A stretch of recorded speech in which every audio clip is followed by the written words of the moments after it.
வணக்கம் பலமுறை. கேஸ்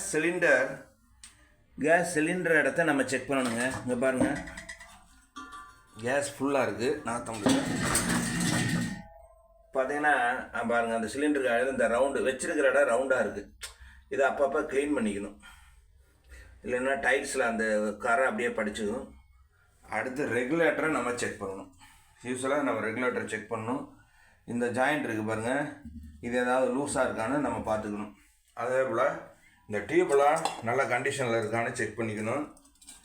தென் இந்த எண்டையும் நம்ம ப்ராப்பராக செக் பண்ணிக்கணும். இதெல்லாம் நம்ம செக் பண்ணிக்கணும்.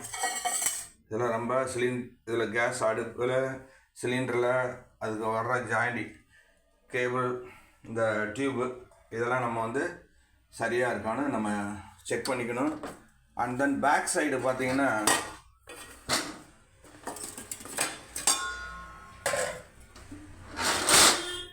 பேக் சைடே நம்ம செக் பண்ணிக்கணும். துரு பிடிக்காமல் பார்த்துக்கணும். இங்கே பாருங்கள் எவ்வளோ துரு இருக்குது பாருங்கள். இது எல்லாமே நம்ம க்ளீன் பண்ணணும், இல்லைன்னா ஓட்டை விழுந்துடும். இதெல்லாம் அந்த கண்டிஷனில் தான் இருக்குது. இதெல்லாம் நம்ம க்ளீன் பண்ணுங்க. பாருங்கள் எப்படி இருக்குன்னு பாருங்கள். ஸோ இதெல்லாம் நம்ம க்ளீன் பண்ணணும். மேல் பகுதி மட்டும் பளபளன்னு வச்சுருந்து பிரயோஜனம் கிடையாது. எல்லாமே பார்த்து நம்ம க்ளீன் பண்ணிக்கணும். தேங்க்யூ.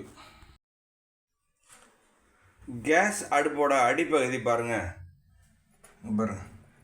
இது எல்லாமே துரு. இது எல்லாத்தையுமே நம்ம க்ளீன் பண்ணிவிட்டு பாருங்கள் எவ்வளோ இருக்குது பாருங்கள். இதெல்லாம் சீக்கிரம் போயிடும், ஓட்டை விழுந்துடும்.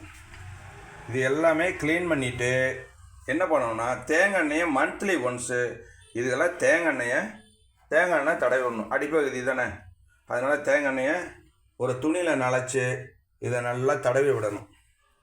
தடவி விட்டால் அடுப்பு லாங் லைஃப் வரும். இதை நீங்கள் மறக்காமல் நீங்கள் செய்யணும். மந்த்லி ஒன்ஸ் செஞ்சால் கூட போதுங்க.